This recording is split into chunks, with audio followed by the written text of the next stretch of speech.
Dia seorang gadis cantik, rambutnya panjang lurus berkilat, dan seorang yang menjaga tutur kata.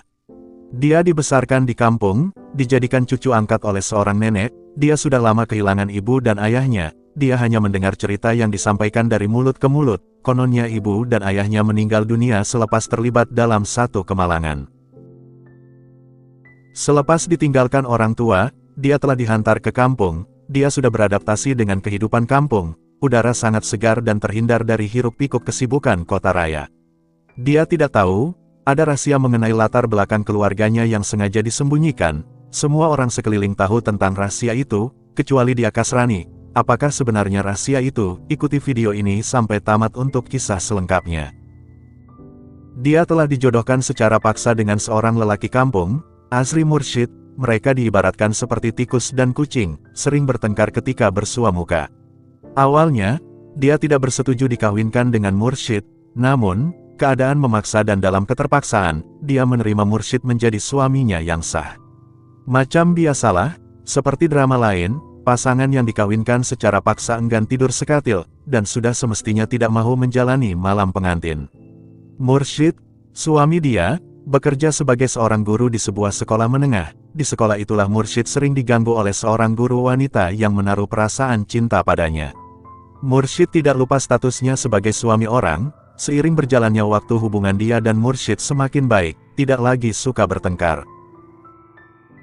Kehidupan mereka semakin bahagia, hati sudah terpaut dan mula menjalani hidup selayaknya pasangan suami istri.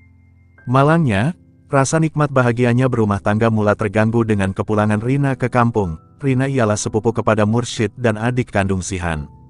Dari awal rancangan perjodohan Mursyid dan dia, Zihan tidak pernah bersetuju. Dia coba pelbagai cara untuk coba membatalkan perjodohan yang diatur keluarga, ditambah lagi dengan rasa kasihan pada adiknya yang sudah lama menaruh hati pada Mursyid. Zihan mahu menunaikan hasrat Rina menjadi istri Mursyid, tetapi sehebat manapun rancangan Zihan, andai sudah ditakdirkan Mursyid dan dia berjodoh, maka, tiada apapun yang mampu menghalang penyatuan dia dan Mursyid. Rina balik kampung dalam keadaan berbadan dua, Zihan sangat marah, dia juga memukul adiknya, nasib baiklah ada nenek yang dapat meredakan ketegangan. Tanpa memikirkan perasaan dia, Zihan sengaja mengusulkan cadangan untuk menjaga nama baik keluarga, Zihan mahu Mursyid berkahwin dengan Rina. Zihan memang tidak senang melihat dia dan Mursyid bahagia, dia tahu cadangan itu akan melukakan hati dia sebagai istri. Tetapi Zihan tidak peduli, dia memilih menjaga nama baik adik sendiri, dari memikirkan perasaan orang lain. Mursyid tidak setuju dengan cadangan yang Zihan ungkapkan, lelaki itu meyakinkan, sudah pasti ada cara lain selain perlu berkahwin. Dengan tegas Mursyid menolak, tetapi nenek dan Zihan memujuk dia agar bersetuju dengan cadangan itu, demi menjaga marwah dan nama baik keluarga. Dia memujuk suaminya, dan selepas perbincangan yang panjang, Mursyid bersetuju. Dia meletakkan syarat dan syarat itu hanya diketahui Rina dan dia. Perkawinannya dengan Rina akan berakhir selepas anak Rina selamat lahir ke dunia, dan Rina bersetuju dengan syarat yang Mursyid tetapkan.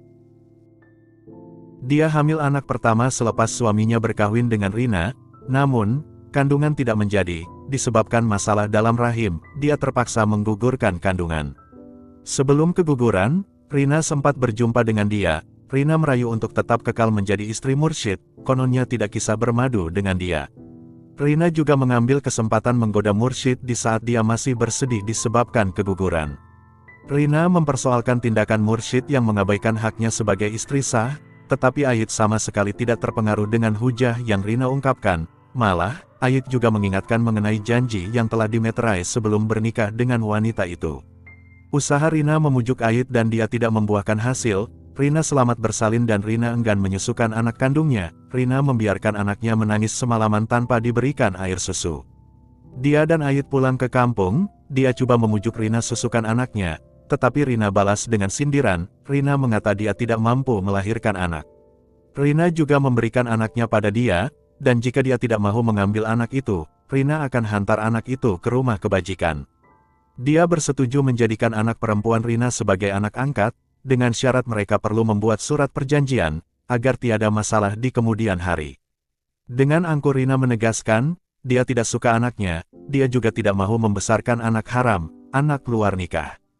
Ayit dan dia membawa balik anak Rina ke bandar, mereka menamakan anak itu sebagai Sofi. walaupun bukan anak kandung, dia dan Ayit sangat menyayangi Sophie macam anak sendiri. Ayit kotakan janji, Ayit melafazkan talak satu ke atas Rina. Rina menangis meraung meratapi nasib. Rina tidak menyangka dirinya bergelar janda di usia muda. Selepas bercerai, Ayit dan dia menjalani kehidupan rumah tangga bahagia, lengkap dengan kehadiran Sophie. Malangnya, nikmat kebahagiaan tidak berkekalan, ada saja ujian yang mendatang, dan kali ini perkawinan dia dan Ayit diuji dengan kebenaran di masa lalu. Rina juga mengambil kesempatan ke atas permasalahan yang sedang Ayit dan dia alami. Selepas diceraikan, Rina datang ke sekolah tempat Ayit bertugas. Rina merayu untuk menjadi istri Ayit semula. Rina coba memujuk Ayit untuk ceraikan dia. Rina menuduh dia istri nusius, sanggup abaikan suami. Berdasarkan novel asal, dia dibesarkan ayah kandung dan ibu tirinya, tetapi dia tidak pernah tahu status ibunya sebagai mama tiri. Kisahnya bermula dengan kisah cinta ayah kandung dia. Ayahnya jatuh cinta dengan ibu kandung dia, mereka hidup bahagia. Tetapi semuanya berubah, selepas ayah kandung dia mengetahui tujuan sebenar ibu kandung dia berkahwin dengannya. Rupa-rupanya ibu kandung dia hanya mahukan harta, malah ibu kandung dia juga anak seorang ketua gengser, ahli kongsi gelap. Mereka sengaja mengejar ayah kandung dia demi harta, dan selepas kebenaran terungkap, ayah kandung dia telah menceraikan ibu kandung dia. Ayah kandung dia jatuh cinta dengan seorang gadis beragama Kristen, dan dalam masa sama bekas istrinya juga sedang mengandungkan dia. Ayah kandung dia mahu menjadi penjaga sah dia selepas dilahirkan, dan bekas istrinya memberi syarat, dia akan diserahkan pada ayah kandungnya dengan syarat, sebahagian harta ayah kandung dia akan diserahkan pada bekas istrinya, ketika dia genap berusia 25 tahun. Ayah kandung dia terpaksa bersetuju.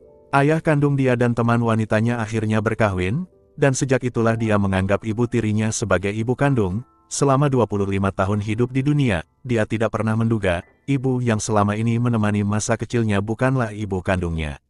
Dia mengetahui kebenaran mengenai latar belakang keluarganya, dia sebenarnya pewaris sebuah syarikat dan kaya raya. Dia sangat sedih, semua orang merahasiakan kebenaran yang sepatutnya dia ketahui, bukan pasal harta, dia tidak kisah tentang harta kekayaan, tetapi dia kisah pasal ibu dan ayahnya. Dia juga sedih, ketika Ayit buat pengakuan yang menyakitkan hati. Selama ini Ayit sudah tahu semua perkara, tetapi memilih merahasiakan dari pengetahuannya.